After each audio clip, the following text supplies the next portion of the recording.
Last summer, a rider named Steve was cruising through an intersection on Route 109 when his back tire broke loose on something he never even saw. No gravel, no pothole, just a thin film of oil left behind a leaking truck that had rolled through 5 minutes earlier. Steve went down at 30 miles an hour in broad daylight. And the thing is, motorcycle road hazards like that one are sitting on every road you ride. You pass them constantly. Most of the time, you never even know they're there. Today, I'm going to walk you through 4 specific hazards that wreck motorcycles and what you can do about each one before they get you. Let's start with the one that got Steve: oil slicks. You know how cars and trucks sit at intersections waiting for lights? They idle there and they drip. Cooling, transmission fluid, engine oil, it pools right in the center of the lane where your tires sit. On a dry day, you might not even notice it, but the second there's a little moisture, maybe morning dew, maybe a little light drizzle, that oil spreads into a nearly invisible film. And your contact patch, those 2 little strips of rubber keeping you upright, they lose grip instantly. The worst part is where oil collects. It's always at the spots where you're most vulnerable. Intersections where you're braking or turning, highway on-ramps where vehicles accelerate hard and drip more fluid, parking lot exits where trucks idle for minutes at a time. You could spot it if you know what to look for. A rainbow sheen on the wet pavement, a dark, wet-looking patch on a dry road,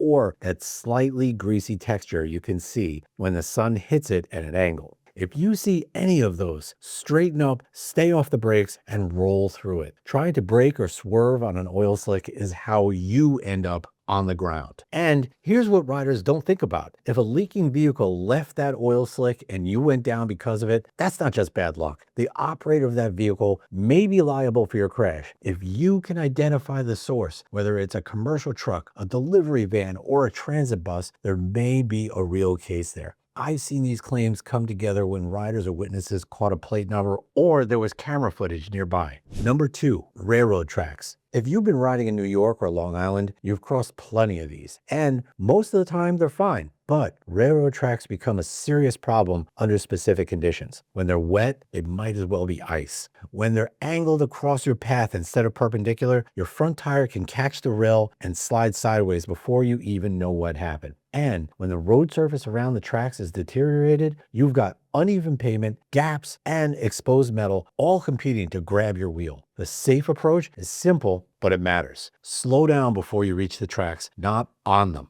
Cross as close as perpendicular as you can, even if that means adjusting your line slightly. And keep your weight back with a light grip on the bars so the front end can move over the obstacle without fighting you. The legal side is important here too. Railroads and municipalities share responsibility for maintaining crossings. If the crossing surface is degraded, if warning signs are missing, if the rails are sitting 2 inches above the road surface because nobody maintained the transition, that's a maintenance failure. There are specific obligations under federal and state regulations for keeping those crossings safe. When a rider goes down at a poorly maintained crossing, it's worth investigating who was supposed to keep it up and didn't. Number 3, tar snakes. If you don't know the name, you know the look. Those black squiggly lines that road crews use to fill cracks in the pavement. They're made of a rubberized tar compound, and when the temperature climbs, they get soft and slippery. On a hot day, tar snakes have almost zero traction for a motorcycle tire. They're especially dangerous in curves where you're already leaned over and relying on every bit of grip you have.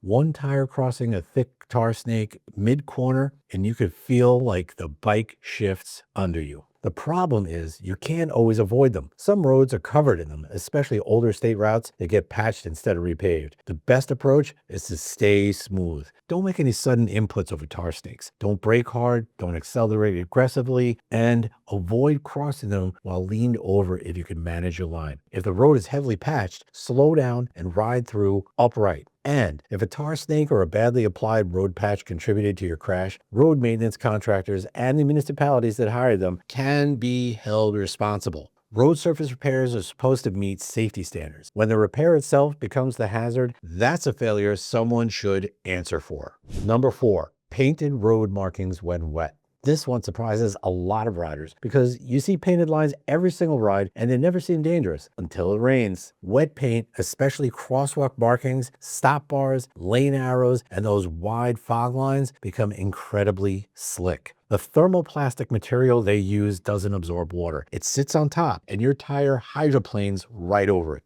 Turning across a wet crosswalk marking or braking on a painted stop bar can send your bike sideways with zero warning. The tricky part is that these markings are right where you need traction most. Stop bars at intersections where you're braking, crosswalks where you're turning, lane markers where you're changing position. The fix is awareness. In the rain, actively avoid putting your tires on painted surfaces. Shift your lane position to ride between the markings rather than on them. If you have to cross a painted section, keep the bike as upright as possible and avoid any braking or throttle input until you're past it. Those are my 4, and I know you've got ones I missed. What's a road hazard that almost got you? Drop it in the comments. I read every single one of them. Now, I left some obvious ones off this list on purpose. Potholes and steel plates are so dangerous, they get their own video. I'll link those below. The bigger point here is this: the road itself is working against you every time you ride. Cars have 4 wide tires and stability control and crumple zones. You have 2 contact patches and whatever you brought between your ears. Knowing what's on the road and how to handle it is the single most important skill you can develop as a rider. If you want to keep going on this, I did a video on how left turns are the #1 killer of motorcyclists, and it'll change how you ride through every intersection. I'll link that next. If you ever do go down because of a road hazard and you need someone who actually rides and understands what happened, reach out to Riding Counsel.